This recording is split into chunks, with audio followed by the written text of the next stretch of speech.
Hello friends, welcome back. तो last lecture में ना हमने क्या अटेंड किया था। लास्ट लेक्चर के अगर मैं ग्लिम्सेस की बात करूं तो हमने उस पर जो सबसे ज्यादा इंपॉर्टेंट चीज जो पढ़ी थी वो हमने पढ़ा था बस का क्लासिफिकेशन। अच्छा, बस क्लासिफिकेशन की जरूरत क्या थी? बस क्लासिफिकेशन की जो जरूरत थी वो ये थी, बस क्लासिफिकेशन की जो जरूरत थी वो ये थी कि हमारे पास ना 4n वेरिएबल्स आ रहे थे फॉर एन बस सिस्टम। हम जो भी अब बात कर रहे हैं फॉर एन बस सिस्टम बात कर रहे हैं। तो हमारे पास ना 4n वेरिएबल्स आ रहे थे, मगर जो वेरिएबल आ रहे थे वो आ रहे थे कितने? 4n। अच्छा, हम एक बार जल्दी से रिवीजन करना पसंद करेंगे। वेरिएबल होते कौन से थे? p, q, v और डेल्टा। तो 4n वेरिएबल आ रहे थे, मगर जो अपने पास इक्वेशन आ रही थी वो आ रही थी 2n। क्यों आ रही थी? अपने पास ith बस के लिए दो ही तो इक्वेशन आ रही थी, एक आ रही थी pi और एक आ रही थी qi। हमने pi और qi की बस निकाली थी की इक्वेशन निकाली थी फॉर ith बस, और उसके बाद हमने कहा था हमने इसको सॉल्व करने के लिए आइटरेटिव मेथड यूज करने हैं। मगर हमने कहा था क्या कि 4n वेरिएबल को 2n इक्वेशन से सॉल्व नहीं किया जा सकता।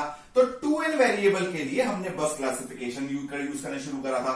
तो पहली बस जो थी वो कौन सी थी? स्लैक बस। स्लैक बस का नाम हमने और भी बताए थे, मैंने बताया था रेफरेंस बस भी यूज कह सकते हो उसको, और उसको आप स्विंग बस भी कह सकते हो। तो इसके अंदर जो नोन थे वो थे v और डेल्टा, ये नोन क्वांटिटी थी। इसी तरह दूसरी बस थी जिसको हमने बोला था pq बस। pq बस के अंदर क्या नोन क्वांटिटी थी? p और q। और तीसरी जो बस थी वो थी pv बस। pv बस के अंदर क्या नोन क्वांटिटी थी? p और v। नाम ही बता देता है ना क्या चाहिए उसको, किस तरह का चाहिए। अब pq को लोड बस बोलेगा, क्या टेंशन है? pq है, pq माने pq मतलब मिलेगा। अननोन इस पे क्या हो गया? इसमें अननोन क्या हो गया? p और q। इसके अंदर अननोन क्या हो गया? v और डेल्टा। इसके अंदर अननोन क्या होगा? q और डेल्टा। अच्छा, इसका मतलब जरा ध्यान से देखिएगा, मैं अब आपसे बड़ा सिंपल सा क्वेश्चन समझाने की कोशिश करूंगा कि जब आप स्लैक बस को समझेंगे, एक्चुअली आप समझिए तो v जो फेजर है उसकी वैल्यू आ रही है magnitude of v with an angle of delta. तो स्लैक बस के अंदर आपको टोटल v दे दिया गया है, जबकि pq बस के अंदर आपको यही टोटल v डिटरमाइन करना है। मगर इंपॉर्टेंट बात, अब देखिए इसको हिंट के तौर पे समझिए, कैसे समझ लीजिए। मगर pv बस के अंदर आपको मैग्नीट्यूड तो दे दिया गया है, मगर डेल्टा बोल रहा है तुम निकालो। यही खेल है बस। अगर आपको ये चीज समझ में आ गई कि किस बस के अंदर कैसे करेगा तो सिंपल सी बात है, तो हो जाएगा काम आसानी से, कोई दिक्कत थोड़ा ना है। अगर आपको ये समझ में आ जाए कि किस बस में क्या वो निकालने को कहेगा और क्या आपको पता है तो आपसे काम हो जाएगा, कोई दिक्कत तो नहीं। इसके बाद हमने क्या करा था? हमने इसके बाद करा था गॉस सीडल मेथड का एक छोटा सा रिवीजन किया था। तो हमने क्या देखा था कि अगर आप गॉसियन मेथड यूज करते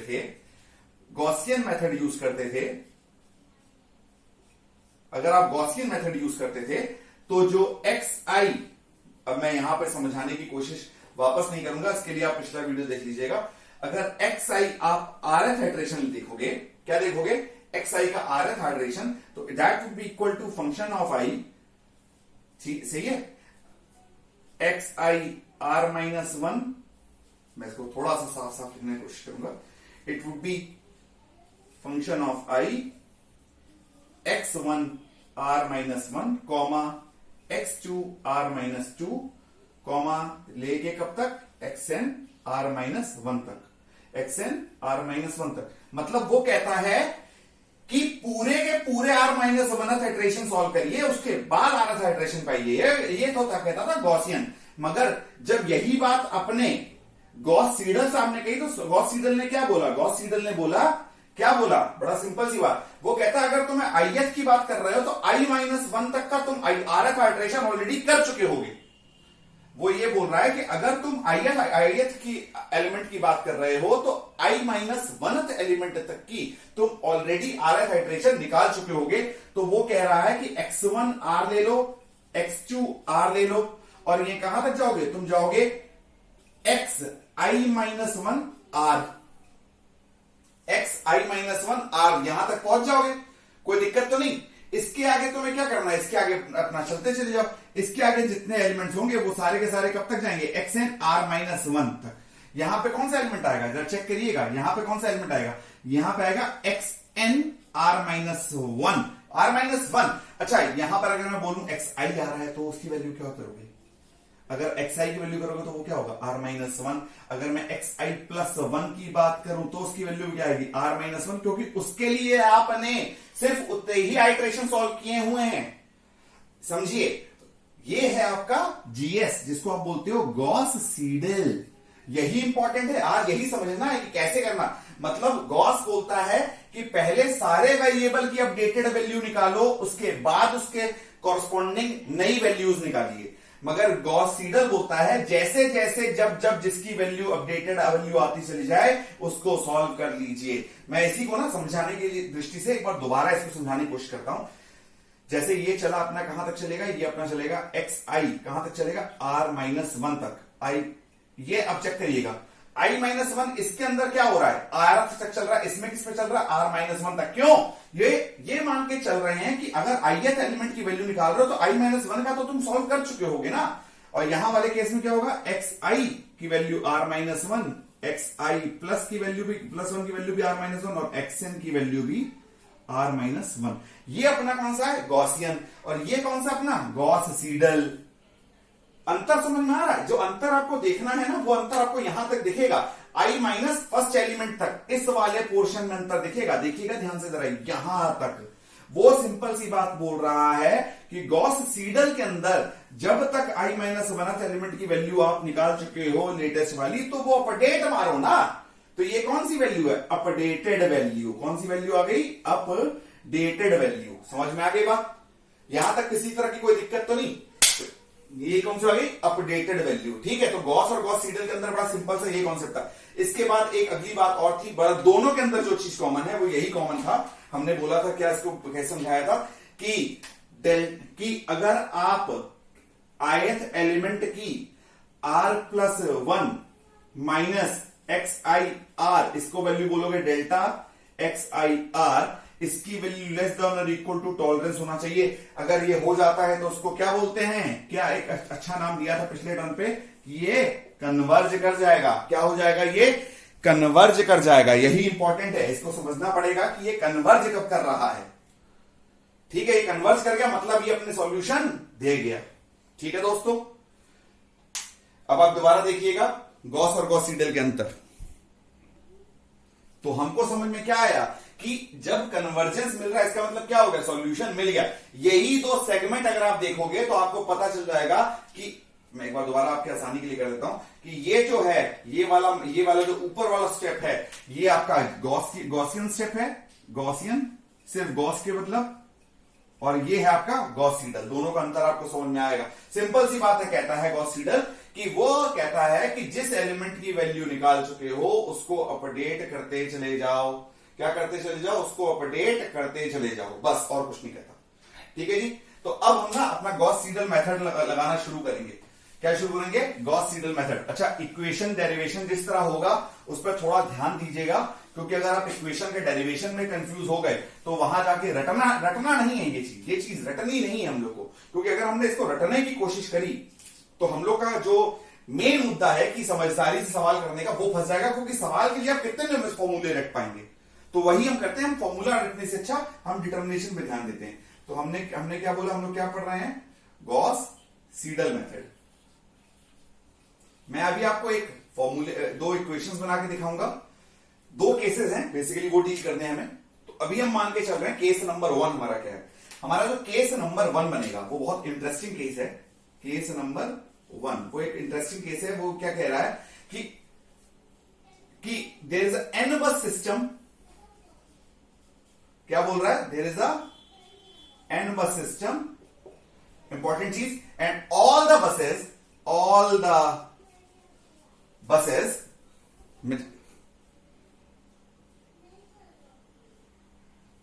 तो हम क्या मान के चल रहे हैं कि all the buses except the slack bus भैया क्यों बोला स्लैक बस? हमको पता है स्लैक बस सिस्टम में कितनी होती है, सिर्फ और सिर्फ एक, वो होती है हमारी रेफरेंस बस। Accept the slack bus are, important word बोलने वाला हूं, लोड बसेस। कौन सी बसेस हैं? Load buses. ठीक है जी। क्या बोला कि एन बस सिस्टम है and all the buses except the slack bus are all load buses. Load buses का मतलब सिंपल सी बात, कौन सी बस हो गई? पीक्यू बस। कौन सी हो गई? पीक्यू बस। अच्छा अब आप समझिएगा, पीक्यू बस का अननोन क्या है? इक्वेशन निकालने से पहले हमें पता तो हो अननोन क्या है। पीक्यू बस का अननोन क्या होता है? वी और डेल्टा, यही निकालने हैं, इसी पे ध्यान देंगे हम सबसे ज्यादा। वी और डेल्टा यही समझने हैं बस, और कोई बहुत बड़ा दिक्कत नहीं है इसके अंदर। इसको जरा समझने की कोशिश करिएगा। क्या कह रहा है? All the buses except the slack bus are load buses. ठीक है, तो मैंने क्या समझने की कोशिश करी, जरा समझिएगा। मैंने क्या बोला? पहली चीज मेरे दिमाग में आई कि मैंने कहा i is equal to 1। Let us say there is ith बस का इक्वेशन क्या था? 1 2 से लेकर कहां तक चल गए? एन बस सिस्टम बोल रहा है। कितने बोल रहा है? एन बस सिस्टम बोल रहा है। मैंने आपसे पहले बोला है कि जब भी वो इस तरह की बात करना शुरू करे, आप ना फर्स्ट बस को स्लैक बस मान लो। तो फर्स्ट बस स्लैक बस हो गई। ये कौन सी बस हो गई? फर्स्ट बस। हमने मान लिया, क्या मान लिया? फर्स्ट बस स्लैक बस है। मतलब इसका मतलब इस पे क्या नोन हो गया? आप बताएंगे स्लैक बस का नोन क्या होता है? वी और डेल्टा। तो हम लोग वही कोशिश करेंगे। इसमें क्या क्या नोट, इसमें क्या नोन है? वी और डेल्टा। अब जरा ध्यान दीजिएगा, इसका मतलब मैं आप बड़ा अच्छी सिंपल सी बात करूंगा। इसका मतलब जो नोन क्वांटिटी है, जो आपकी नोन क्वांटिटी है, वो है V1 डेल्टा 1। ये नोन है, V1 डेल्टा 1 नोन है। ठीक है जी। चलिए उसके बाद आपको P2 से लेकर Pn नोन है और Q2 से लेकर Qn नोन है। गलत तो नहीं बोला मैंने? समझिए मैंने क्या बोला है? लोड बस है भैया। लोड बस में क्या पता चलता है? PQ। क्या नोन होता है? V delta. ठीक है जरा, तो हम उसी के बारे में कोशिश करेंगे। हम यहां पर निकालने की कोशिश करेंगे कि किसी तरह हम V और डेल्टा निकाल के ले जाएं। ठीक है जी। तो अब यहां वाले केस में हम समझने की कोशिश करेंगे। Let us get to the equation right now. कि ठीक है, SI का कॉन्जुगेट, SI का हमने अभी इक्वेशन लिखी थी, जरा समझिएगा। SI का conjugate is equal to VI का conjugate sigma K is equal to 1 to n। याद है ये इक्वेशन याद होगी आपको? यही बेसिक इक्वेशन थी। यहां से लोड फ्लो की इक्वेशन बनाना हमने शुरू किया था, यही इक्वेशन बनाएंगे। कोई दिक्कत तो नहीं? चलिए जरा इसको समझने की थोड़ा कोशिश करिएगा। आप जरा इसको और समझेंगे। एक काम करते हैं, इसकी वैल्यू SI के कॉन्जुगेट की वैल्यू क्या होगी? It would be coming out to be PI minus JQI। यही तो आएगा। SI के कॉन्जुगेट की वैल्यू क्या आ गई? PI minus JQI। सही है। तो इसका मतलब इस इक्वेशन को, let us put this equation number as 1। Let us take this equation number as 1। अब इसका मतलब मैं सिंपल सी बात अगर बोलूं, अब मैं इसको रन कर दे रहा हूं। इसका मतलब I can directly right that sigma K is equal to 1 to n YIK VK is equal to PI minus JQI upon VI का कॉन्जुगेट। गलत तो नहीं है? ठीक है जी, यहां तक सही है ना? इसमें इस इक्वेशन को let's take this as step number 2। मैं स्टेप जानबूझ के लेके चल रहा हूं जिससे कि अगर आपको कोई डाउट हो, just mention me the step in the comment box. हम स्टेप के बारे में बात करेंगे सीधा। ठीक है, it would PI minus JQI upon VI conjugate. ठीक है जी। अब जरा ना थोड़ा सा यहाँ पे छेड़छाड़ करते हैं, जरा समझिएगा। मैं छेड़छाड़ क्या करूंगा? मैं ना इसको थोड़ा सा चेंज करूंगा। अच्छा हमें क्या पता है, जरा चेक करिएगा। अच्छा Y बस तो हमें पता है, Y बस तो हमें पूरी पता है। अच्छा एक इसका मतलब यहां पे मेरे से गलती हुई है छोटी सी। हमें पूरी चीज क्या पता है? Y बस। ये तो पता ही है ना, सबसे इंपॉर्टेंट चीज हमें पता है Y बस। अगर Y बस पता है तो हमें Y कोई भी वैल्यू अगर लेना चाहे, n/n लेना चाहे, 1/1, 2/2, कोई 3/2 है, 3 1/3 कुछ भी लेना चाहे, सब वैल्यू पता है। ठीक है जी। तो हम लोग अब यहां पे ना थोड़ा सा चेंज करेंगे। हमारे लिए एक तरह चेक करिएगा। K की वैल्यू 1 रखेंगे तो ये क्या हो जाएगा? 1। इसकी वैल्यू रखेंगे 1। अच्छा जरा समझने की दोस्तों कोशिश करिएगा। इफ आई पुट I और K इज इक्वल टू 1, गलत तो नहीं बोल रहा हूं, चलिए एक इसको थोड़ा सा अलग कंजुगेट, इसको अलग थोड़ा सा अलग लेते हैं। इसको मैं करते क्या हूं, मैं इसकी बड़ी सिंपल सी वैल्यू निकालने की कोशिश करता हूं। ठीक है, मैं करता क्या हूं, इसके अंदर से if i take k is not equal to i, k is not equal to i, तो इसके साथ साथ मुझे एक टर्म एक और ऐड करना पड़ेगा, that would be Y I I V I.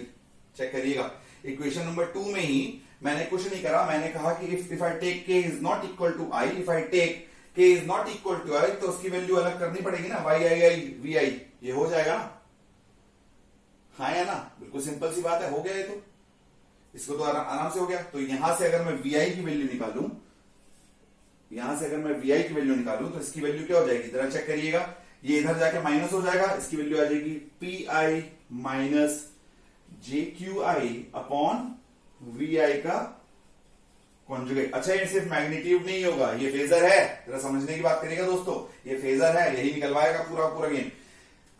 Minus sigma k is equal to 1 to n, क्या k is equal to 1 to n रहेगा, रहेगा, मगर साथ में एक कंडीशन हो रहेगी, k is not equal to y, ये यहीं से जाएगा ना, y i k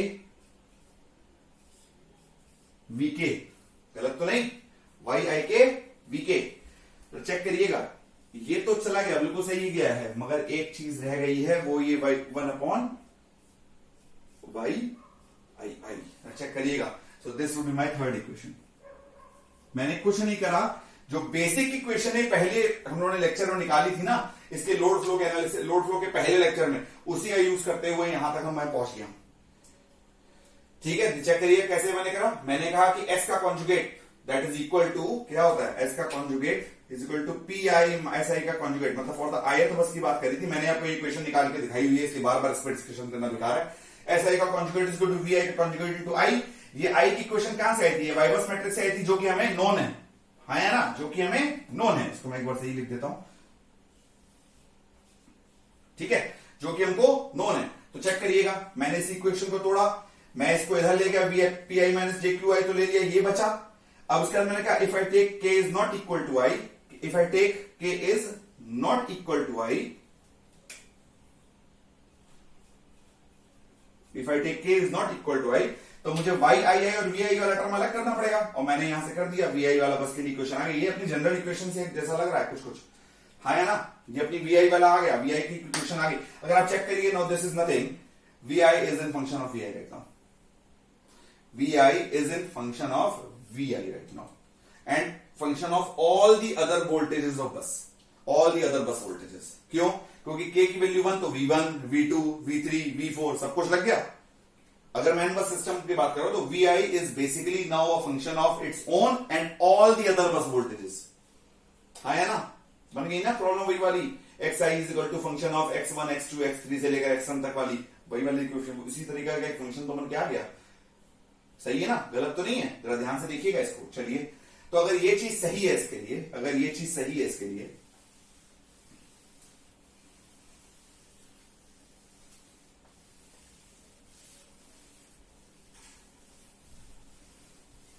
तो ये चीज सही है, तो गॉस सीडल के हिसाब से, तो गॉस सीडल के हिसाब से, गॉस सीडल के हिसाब से अगर मैं इसके rth आइट्रेशन की वैल्यू बनाऊं, क्या बनाऊं, rth आइट्रेशन की वैल्यू बताऊं, मतलब कौन सा मैं इसको लिख रहा हूं, चलिए इसका लिख देते हैं, for rth iteration, for rth iteration, why I am not using k m n, ये सब चीजें नहीं यूज कर रहा मैं, सीधी सीधी बात है, ये k की वैल्यू मैंने यहां यूज कर ली, that is rth iteration. Generally जब आप मैथ्स की किताब देखोगे तो वहां पे k लिखा होता है, but let us take for the rth iteration right now, vi की वैल्यू फॉर rth आइट्रेशन क्या चलेगा, चेक करिएगा, it would be 1 upon y आई आई,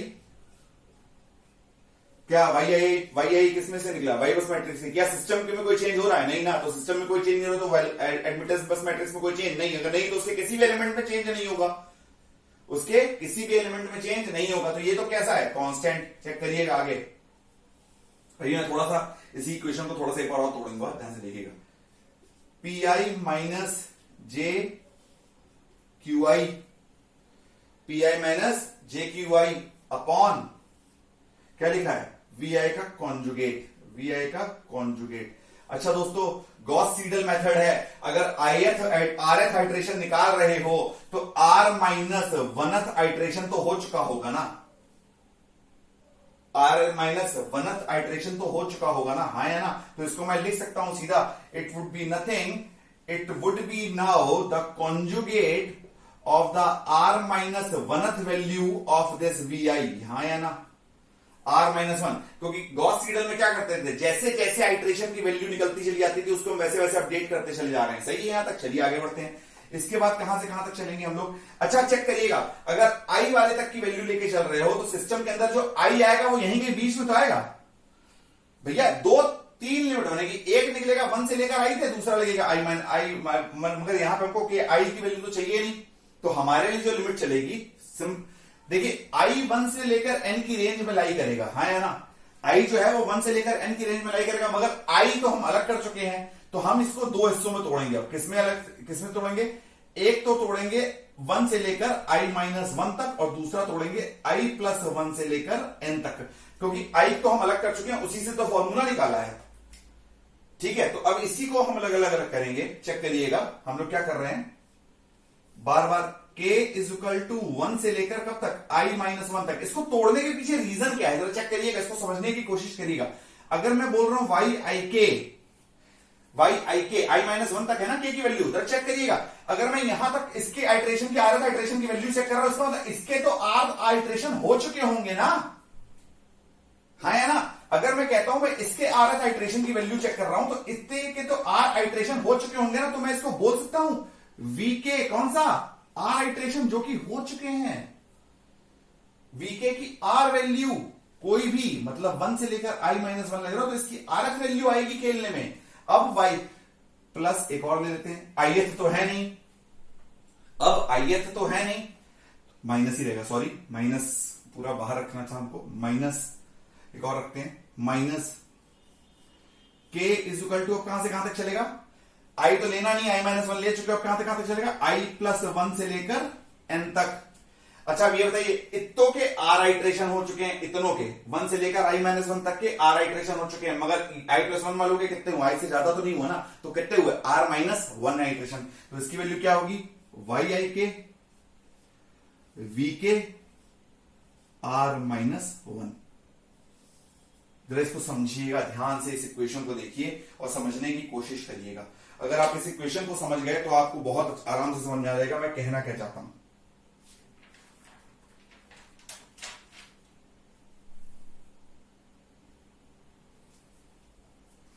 ठीक है, तो आरएफ हाइड्रेशन की वैल्यू ये आ रही है। जरा समझने की दोस्तों कोशिश करेंगे हम लोग, मैं ना थोड़ा आपके इसी को इक्वेशन को थोड़ा तोड़ता हूं, जरा चेक करिएगा दोस्तों, जरा चेक करिएगा। 1 की वैल्यू रखना नहीं है, 1 की वैल्यू रखना नहीं, क्योंकि वी आई 1 का तो पता ही है, तो मतलब 1 पे तो आई की वैल्यू 1 तो रख ही नहीं सकते, क्योंकि V1 और डेल्टा 1 दोनों पता है, आई की वैल्यू 1 तो नहीं रखोगे तुम, कंफर्म है ना।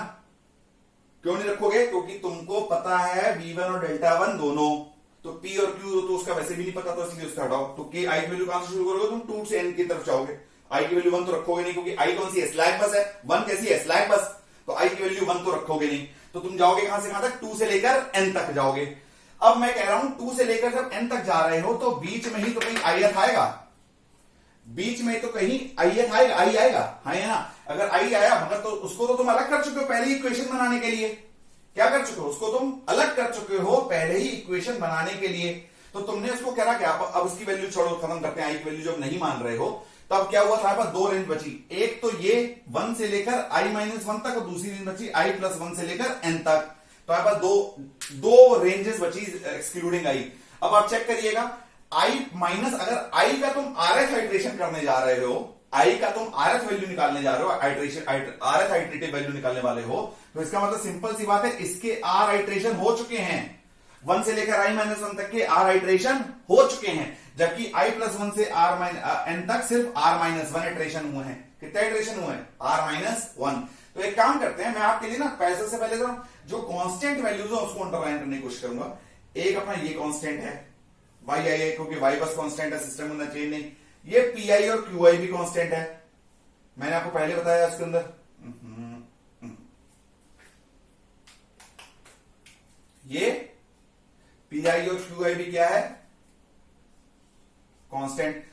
इसकी बात कर रहा हूं, वी आई की वैल्यू जब आरएफ आइट्रेशन है तो आर माइनस वन ही हुआ ना, आरएफ तो वैल्यू पता नहीं, ये भी कांस्टेंट है भाई साहब, वाई आई के की वैल्यू भी कांस्टेंट है, वाई आई के इधर कांस्टेंट है तो वाई आई के इधर भी कांस्टेंट है। अब बचा क्या, ये बचा vk r minus one, vk की value r, vk rth iteration तक। अब समझिएगा दोस्तों, मैं बोल रहा हूं के की वैल्यू वन, क्या बोला, के की वैल्यू वन, वो तो किस्मत की बात है, V1 हमें पता है तो इसलिए हमें परेशानी की बात नहीं आने वाली इसके अंदर।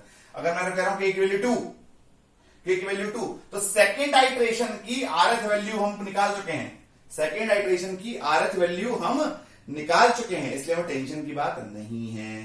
आगे बढ़िए, इसकी वैल्यू अब अगली बात करते हैं, इसके अंदर के की वैल्यू आई प्लस वन, मगर हमें अगर आई प्लस वन वैल्यू बात करें, आई प्लस वन के कितना आइट्रेशन निकले, सिर्फ आर माइनस वन, आरएथ के तो उसके बाद जाएंगे ना, इसके बाद का स्टेप आएगा इसका, तो ये तो अभी तो आई की वैल्यू से बात कर रहे हैं ना, तो आई प्लस वन की बात करेंगे तो इसके बाद आएगा ना, जब इसको सॉल्व कर लोगे और वहां पे आई की वैल्यू अपडेटेड रहेगी। तो this is the basic equation for determining the voltage of any बस। तो ये कौन सी है, ये कैसी इक्वेशन है, iterative equation, iterative equation for determining